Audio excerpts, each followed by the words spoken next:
વડોદરા સંસ્કારી નગરીમાં વડોદરામાં આગામી 15 ફેબ્રુઆરી 2026ના રોજ ઉજવનાર મહાશિવરાત્રિના પર્વને લઈને તડામાર તૈયારીઓ શરૂ કરી દેવામાં આવી છે. વડોદરાની શાન સમાન અને શહેરની મધ્યમાં આવેલા સુસાગર તળાવ ખાતે બિરાજમાન 111 ફૂટ ઊંચી સુવર્ણજડિત સર્વેશ્વર મહાદેવની પ્રતિમા પાસે યોજાનાર મહાઆરતીને લઈને વહીવટી તંત્ર એક્શન મોડમાં આવ્યું છે. વડોદરાના મ્યુનિસિપલ કમિશનર અને અધિક પોલીસ કમિશનર સહિતના ઉચ્ચ અધિકારીઓ સુસાગર તળાવની મુલાકાત લીધી હતી.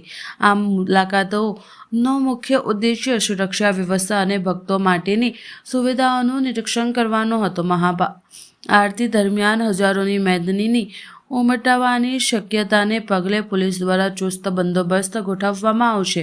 મહાશિવરાત્રિના દિવસે વડોદરામાં પરંપરાગત શિવજી કી સવારી નીકળશે, જે વિવિધ માર્ગ પર ભ્રમણ કરી સાંજે સુસાગર તળાવ પહોંચશે. તંત્ર દ્વારા ટ્રાફિક ડાયવર્ઝન અને પાર્કિંગ અંગેની વ્યવસ્થાઓને પણ આખરી ઓપ આપવામાં આવી રહ્યો છે, જેથી નાગરિકોને કોઈ અવગણ ન પડે. પોલીસ કમિશનર દ્વારા સોશિયલ મીડિયા અને અન્ય માધ્યમો દ્વારા ભીડભાડવાળા વિસ્તારમાં સાવચેતી રાખવા અપીલ કરવામાં આવી છે. આ વખતે શિવજીની જે સવારી જે છે, આપ જાણો છો કે વડોદરાની આન બાન અને શાન સાથે જોડેલા એક કાર્યક્રમ છે અને હજારો લાખોની સંખ્યામાં લોકો એમાં જોડવાના છે. એની ભાગરૂપમાં તંત્ર અને કોર્પોરેશન અને પોલીસ તરફથી જે સંયુક્ત રીતે જે કામગીરી કરવાનું રહેશે એ બાબતનું આજે મિટિંગ કરવામાં આવ્યું છે. આમાં ખાસ કરીને એનિમલ ન્યુસન્સ જે આ વિસ્તારમાં કંઈ એએનસીડી ડિપાર્ટમેન્ટ દ્વારા જે કામગીરી કરવાનું છે એ બાબતમાં અત્યારે અમે રિવ્યૂ કરવાના છે. સાથે સાથે જે પણ આર્ગ્યુમેન્ટેશન કરવાનું છે, જે જૂના બિલ્ડિંગ્સ છે, આમાં આવાસથી કંઈ તૂટી જાય એવા બધા કંઈ સ્ટ્રક્ચર છે, એને પણ થોડું કાળજી રાખવાનું પોલીસ તરફથી પણ એક સૂચન આવી છે, એમાં કામગીરી કરવાના છે. સાથે સાથ જમીન મિલકત કમર્શિયલ ડિપાર્ટમેન્ટ તરફથી જે પણ કાર્યવાહી કરવાની છે આખા રૂટમાં એ આખું કરવાના છે. આખા રૂટમાં સાફ સફાઈ લઈને પછી રોડ રસ્તાનું વ્યવસ્થાને લઈને જે કોર્પોરેશનને કરવાનું રહેશે એના ઉપર પણ કામગીરીનું લીધું છે. એક સ્ટ્રે કેટલ બાબતનું પણ એક સૂચન આવી છે મીટિંગ્સમાં, એટલે એમાં પણ થોડું નિયંત્રણ કરવા માટે અત્યારે અઠવાડિયાથી આ કામ શરૂ કરવાના છે. જે પણ રૂટમાં દબાણો છે અને રૂટમાં સવારીની રૂટમાં કંઈ પણ અનનેસેસરી નડતરૂપ થતું હોય એ જોઈન્ટ એક્શન ફોર્સ પોલીસ અને આપણા દબાણ ડિપાર્ટમેન્ટ અને ટાઉન પ્લાનિંગ ડિપાર્ટમેન્ટ, એસ્ટેટ ડિપાર્ટમેન્ટની સંયુક્ત ઉપક્રમે આ કામગીરી થવાનું છે. સાથે સાથ આ રૂટની અંદર અત્યારે અમે લાઇટિંગ્સ પણ કરતા હોય છે. આ વખતે હેરિટેજ સિટીની ઉપર ફોકસ ચાલી રહ્યા છે, એટલે હેરિટેજ લાઇટિંગ્સ કરવાના છે.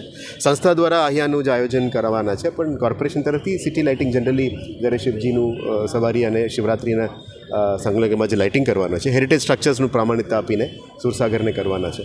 અને આવનારા દિવસોમાં જે આરતી બાબતનું જે વાત થઈ એના ઉપર પણ અત્યારે ચર્ચા કરી રહ્યા છે કે કેવી રીતે કરવાનું છે. અહીંયા કેરિંગ કેપેસિટી કેટલા લોકોનું થઈ શકે એના ઉપર મારાને માન્ય પોલીસ કમિશનર તરફથી એક મિટિંગ હજી બાકી છે. એ ચર્ચા કરીશું કયા લેવલમાં એન્ટ્રી કેવી રીતે કરશું, કેવી રીતે નિયંત્રણ કરશું. જે ટ્રસ્ટ દ્વારા આરતીનું આયોજન કર્યું છે એમાં કંઈ અનનેસેસરી ઇશ્યુઝ ના થાય અને કોઈ પણ સંજોગોમાં કંઈ એક્સિડેન્ટલ ઇશ્યુઝ ના બને એના માટે સાવચેતીના ભાગરૂપે આપણે સુરસાગરની અંદર ફાયરની ટીમ્સ તૈનાત રાખીશું. લગભગ 5 થી 6 બોટના ટીમ્સ, ફાયરના ટીમ્સ પણ કાર્યરત રહેશે. અમારા પબ્લિક એડ્રેસ સિસ્ટમ્સ પણ કાર્યરત હશે. સેન્ટ્રલી કમાન્ડ કરતાં જે એક સેન્ટ્રલ સિસ્ટમ પણ રહેશે. ફરતું જે પોલીસ તરફથી પણ એક સૂચન છે કે સેફટીના સાથે સાથે અલાઇટમેન્ટ અને ડિઝાસ્ટર પ્લાન જે માન્ય પોલીસ કમિશનરશ્રી આપને બ્રીફ કરશે, પણ ડિઝાસ્ટર મેનેજમેન્ટની ભાગરૂપે બંનેનું સંયુક્ત ઉપક્રમે કામગીરી થવાના છે.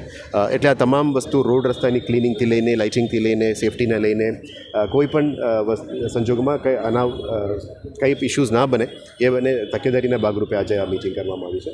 બાકી જે ટ્રસ્ટ દ્વારા આયોજન કરવામાં આવ્યું છે આરતી બાબતમાં એમને અમે શુભકામના પાઠવીએ છીએ.